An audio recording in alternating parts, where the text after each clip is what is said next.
Well, I am skeptical about it. And unfortunately, I think the reality is we're hearing more and more of this from individual companies that they're encountering the reality of the physical world as compared to the largely digital world that we tend to think about. When we talk about the cloud, it's not, an imaginary space. It's actually a heavy industrial complex that requires massive amounts of data centers. And what we have really experienced in the United States since roughly 2000 has been the outsourcing of much of our manufacturing activity, which has freed up capacity in the electricity production. We've moved aluminum, steel, et cetera, things that are very energy intensive offshore. And now suddenly we've exhausted that capacity. And so it means that Americans in their households are starting to experience rising electricity prices. This is creating the same challenges for data centers and others. And it's a simple reality that the U.S. has underinvested in the infrastructure that is required for the projections for AI. So we see, in that vein, we saw Meta just last night talk about a huge capex of $135 billion, and they're just one company. That's just one company. So and I guess what we hear in terms of the development of AI, it's one of the, if not the gating issue, is going to be the access to power. Is that something that can be solved over a reasonable period of time? I think it's really challenging, unfortunately, because you are talking about putting physical infrastructure in place. And the bigger issue that you ultimately face in this is that the overall electricity network, right, our grid, is effectively incapable of conducting the balancing that is required to smooth that across wide regions. And so what you've now heard from President Trump and others is that they are going to require these companies to effectively source their own electricity.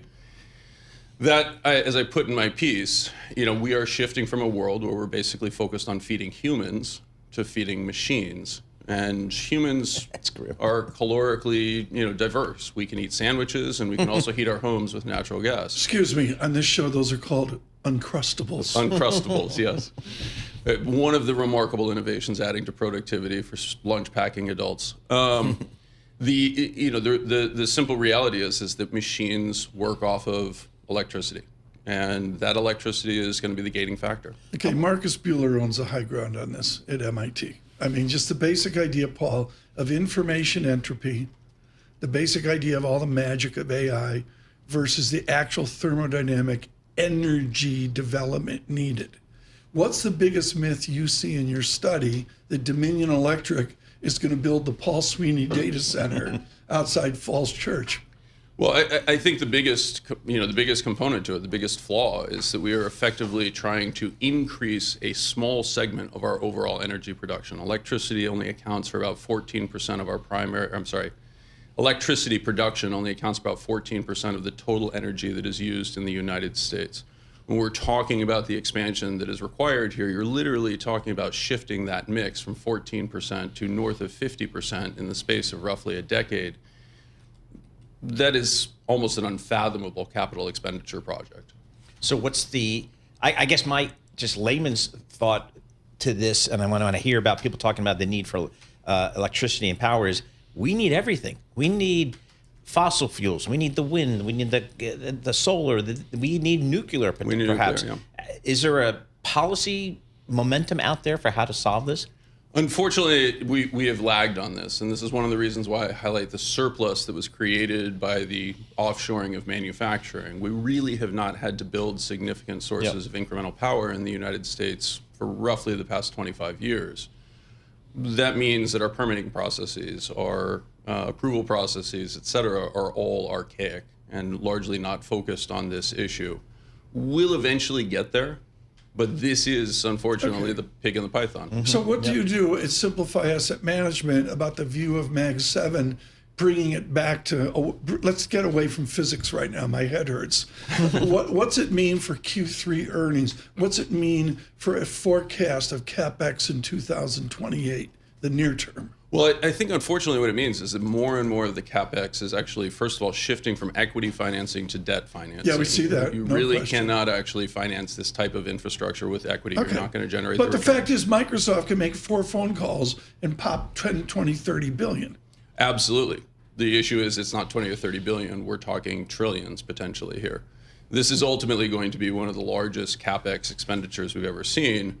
And unfortunately, the first pass-through is going to be higher So electricity you're prices doing a for railroad Americans. analog here. That's where I It's go. almost identical. It's almost identical. Yes.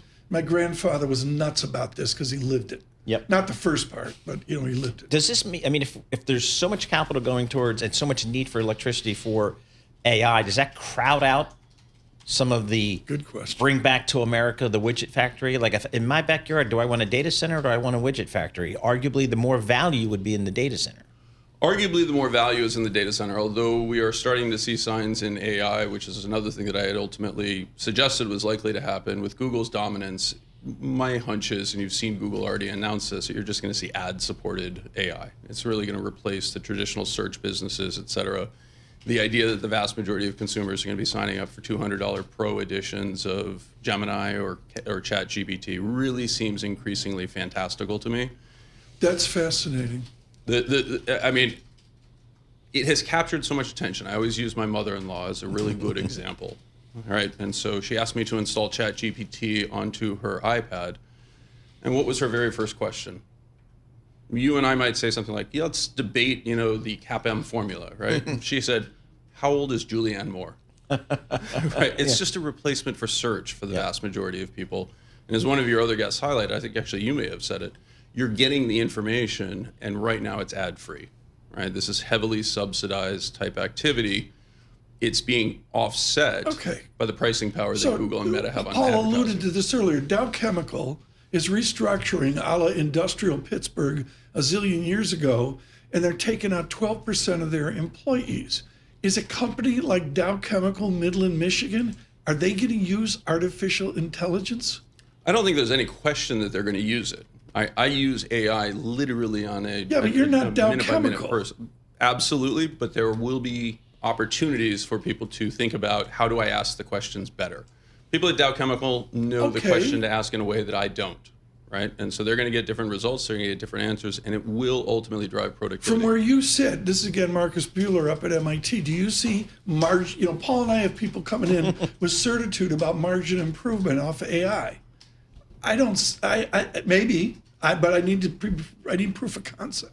Yeah, I think that's really part of the core challenge, right? We've seen corporate margins expand dramatically in the United States. That has largely been a byproduct of increases in market power. We've consolidated the vast majority of our industries. The question is, are they going to offload these costs to consumers? That is ultimately what is going to drive it. If there are cost savings without competition, the simple answer is margins can expand. If there is competition that emerges as other people start asking the same questions, or as entrepreneurial individuals at Dow Chemical say, wow, now that I have AI, I can do X. That's going to be a very different story.